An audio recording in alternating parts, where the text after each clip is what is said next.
साथियों, आज के इस वीडियो में आपको हम बताने वाले हैं क्लास 10 इंग्लिश ग्रामर का बहुत ही इंपॉर्टेंट क्वेश्चन जो कि वॉइस है। वॉइस यानी कि active and passive voice, active voice and passive voice, जो कि काफी इंपॉर्टेंट है। ये हर बार बोर्ड एग्जाम में आता है और आपको 2 नंबर देकर जाता है। ये कंफर्म आएगा और कंफर्म आपको 2 नंबर देगा। तो आप ध्यान सुनिएगा, एवी का मतलब होता है एक्टिव वॉइस। जो एक्टिव वॉइस का फार्मूला होता है, ये पहले सब्जेक्ट लिखा होता है, फिर वर्ब लिखता है, उसके बाद आपका ऑब्जेक्ट लिखता है, उसके बाद आपके अदर वर्ड यानी कि और जो वर्ड रहते हैं इन वर्ड को लिखता है। लेकिन जब भी आप इसे पैसिव बनाइएगा तो इस ऑब्जेक्ट को पहले लिखना। क्या करिएगा, ऑब्जेक्ट को पहले लिखिएगा, फिर वर्ब लिखिएगा, और वर्ब का कौन सा फॉर्म लिखेंगे पता है? थर्ड फॉर्म लिखेंगे। उसके बाद बाई सब्जेक्ट लिखिएगा। इसमें सब्जेक्ट ऑब्जेक्ट में जो चेंजिंग होती है वो आपको यहीं पर बता देंगे, और जो वर्ब में चेंजिंग होती है वो भी आप यहां पर देख लीजिए। इसमें याद रखिएगा, हमेशा कोई भी वर्ब है वो एक अपने से क्रॉस होके जाता है, यानी कि अपने से टेंस एक बढ़ जाता है। कैसे बढ़ता है, ध्यान से समझिएगा। सबसे पहले तो सब्जेक्ट और ऑब्जेक्ट के नीचे अंडरलाइन कर लीजिए। आपको बोर्ड में नहीं करना है, यहां पर समझने के लिए हम कर दे रहे हैं। जैसे ये आपका सब्जेक्ट है और ये आपका ऑब्जेक्ट है, तो बस इतना ध्यान दीजिए कि सब्जेक्ट क्या है, ऑब्जेक्ट क्या है। तो ऑब्जेक्ट आपका जब भी पैसिव बनाएंगे, आपका जो ये ऑब्जेक्ट है ये सबसे पहले सब्जेक्ट के स्थान पर हो जाएगा, यानी कि हिम को हम पहले लिखेंगे। तो हिम ऑब्जेक्ट है, इसका सब्जेक्टिव केस ही होगा, क्योंकि ही का ही हिम बनता है। ही हो गया। अब उसके बाद आपको वर्ब लिखना है। वर्ब हमेशा एक आगे जाना है, तो नो आपका जो है ये प्रेजेंट इंडिफिनिट है। आपको आगे जाएंगे तो प्रेजेंट कॉन्टिन्यूअस मिलेगा, और कॉन्टिन्यूअस की जो पहचान है वो इज आर एम है। तो ही के साथ क्या लगेगा, इज लगेगा। फिर वर्ब का कौन सा फॉर्म लगाना है, थर्ड फॉर्म। तो नो का थर्ड फॉर्म कर देंगे नोन। वो अलग सी बात है कि कॉन्टिन्यूअस में आईएनजी लगता है, लेकिन यहां पर आपको थर्ड फॉर्म ही करना है। उसके बाद क्या करेंगे, बाई सब्जेक्ट। उससे पहले जो ये बीच में बचा है वेरी वेल को उतार लो, वेरी वेल को उतार लीजिए। अब आपका क्या बचा है, अब आपका यहां पर आई बचा है, तो आई को यहां पर करेंगे बाई ऑब्जेक्ट, सब्जेक्ट करेंगे, बाई सब्जेक्ट करेंगे। लेकिन जब भी ऐसा कंडीशन आता है, जैसे मान लो वेरी वेल मतलब ज्यादा से ज्यादा की बात किया जाए, तो यहां पर टू, अब यहां पर सब्जेक्ट लिखेंगे आई। आई यहां पर देखिए ऑब्जेक्ट में लिखा जा रहा है। भले ये बाई सब्जेक्ट बोला है, लेकिन ये ऑब्जेक्ट के स्थान पर है। जैसे ऑब्जेक्ट सब्जेक्ट के स्थान पर आया है यहां पर, तो हिम का ही किए थे, वैसे आई का क्या हो जाएगा, मी हो जाएगा। जब किसी में जोड़ दिया जाए तो वहां बाई का प्रयोग ना करके वहां पर टू का प्रयोग करते हैं। इस चीज को याद रखिएगा। अब यहां पर द जज आपका सब्जेक्ट है, और द, यहां देखिए द प्रिंसनर गिल्ट आपका ऑब्जेक्ट है, गिल्टी। तो आप उसको ये जो ऑब्जेक्ट है सबसे पहले इसे लिखिए, द प्रिजनर गिल्टी हो गया। अब उसके बाद वर्ब लिखेंगे, तो वर्ब फाउंड है। ये फाउंड जो है मेन वर्ब का सेकंड फॉर्म है, यानी कि पास्ट इंडेफिनिट है। आगे जाएंगे तो पास्ट कंटिन्यूअस मिलेगा, उसकी पहचान वाज वर्ब होती है, तो वाज लिखेंगे। फाउंड का थर्ड फॉर्म करेंगे, फाउंड ही होगा।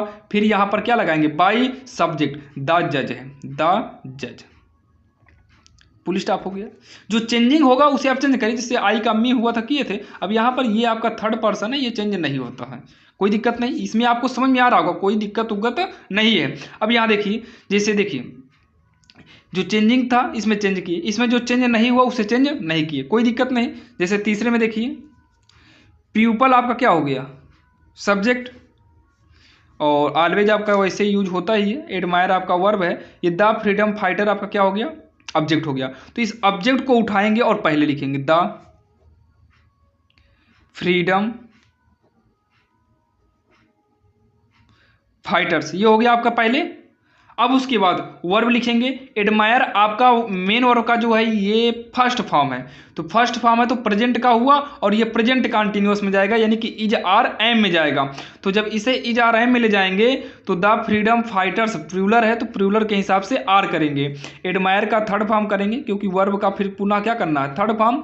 तो ये हो जाएगा एडमायर्ड, क्या हो जाएगा, एडमायर्ड बाई सब्जेक्ट। सब्जेक्ट क्या है, प्यूपल, तो यहां पर करेंगे people, P E O P L E, people हो गया। लेकिन यहां पर आपका एक वर्ड छूट रहा है, ऑलवेज, ऑलवेज हमेशा सब्जेक्ट के बाद होता है, या फिर आप वर्ब की बात कर सकते हैं एडमायर के पहले। तो यहाँ पर जो है ऑलवेज कर दीजिए, आर ऑलवेज। ऑलवेज को हम जानबूझ के छोड़े थे लास्ट में लिखने के लिए।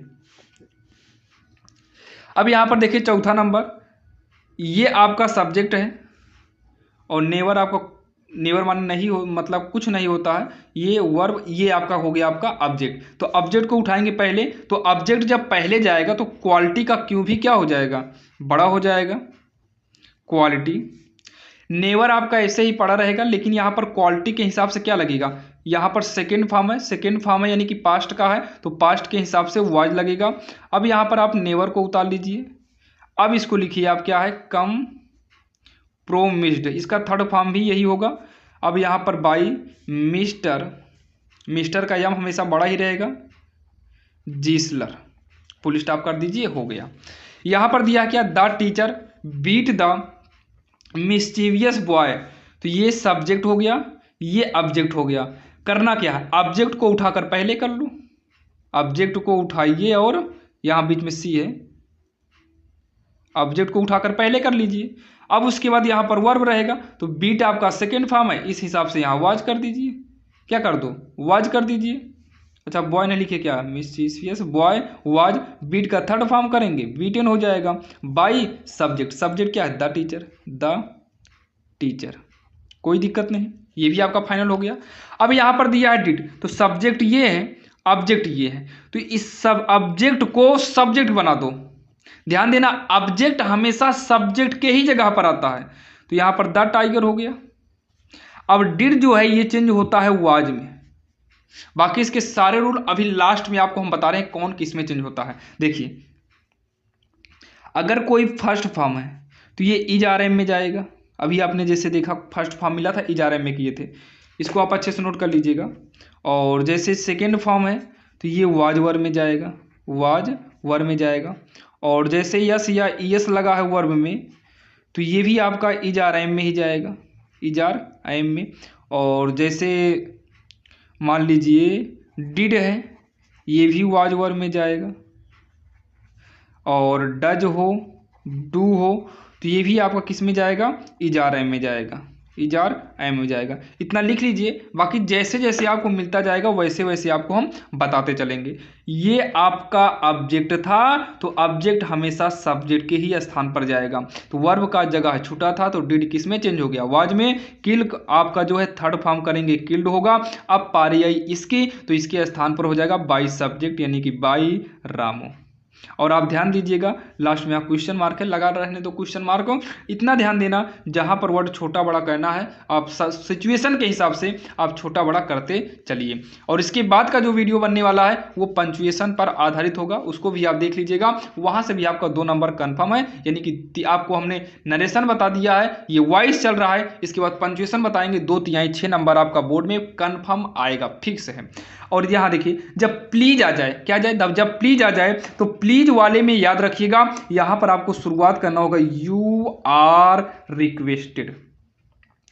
क्या लिखेंगे, यू आर रिक्वेस्टेड, कब, जब प्लीज आ जाएगा तो। और रिक्वेस्टेड टू, इतना करने के बाद आप पूरा उतार लीजिए, बस किसी में भी प्लीज आएगा तो आप प्लीज कामा जिसमें लगा होगा उसके स्थान पे यू आर रिक्वेस्टेड टू, याद रहेगा ना, यू आर रिक्वेस्टेड टू करिएगा। उसके बाद put the book on the table, हो गया, फुल स्टॉप करिए। इस तरीके से आपको वॉइस करना है, जो कि आपको प्रॉब्लम थी आज की इस वीडियो में, प्रॉब्लम सारी क्या हो गई, सॉल्व हो गई। बाकी अगर आपको और भी ऐसे ही आपको पैसिव वॉइस, एक्टिव वॉइस या फिर अदर आपको नरेशन पंक्चुएशन चाहिए तो आप कमेंट जरूर करिएगा, ताकि हम इसी हिसाब से आपको वीडियो और भी 1-2 दे, ताकि आपका सारा डाउट खत्म हो जाए। 2 नंबर आपका कन्फर्म है, आप ये मत सोचिएगा 2 नंबर कम है। बाकी अगर आप ऐसे 1-1, 2-2 नंबर तैयार करते रहेंगे तो आपका 70 नंबर फिक्स हो जाएगा, जो कि 30 नंबर OMR पे 30 नंबर जो है आपको प्रैक्टिकल में मिल जाता है। तो चलिए मिलते हैं किसी अन्य वीडियो में, और ऐसे वीडियो के लिए हमारे चैनल को सब्सक्राइब कर लीजिए, ताकि हम जितने भी वीडियो अपलोड करें वो सबसे पहले लेटेस्ट आपको मिले। और हम कोशिश करेंगे आप वीडियो आपको डेली दिया जाता रहे। आप अंग्रेजी में अगर कमजोर है तो आप वीडियो को डेली देखते रहिए, कंफर्म बता रहे हैं कि आप अच्छा से अच्छा नंबर लेकर आएंगे। तो चलिए मिलते हैं किसी अन्य वीडियो में।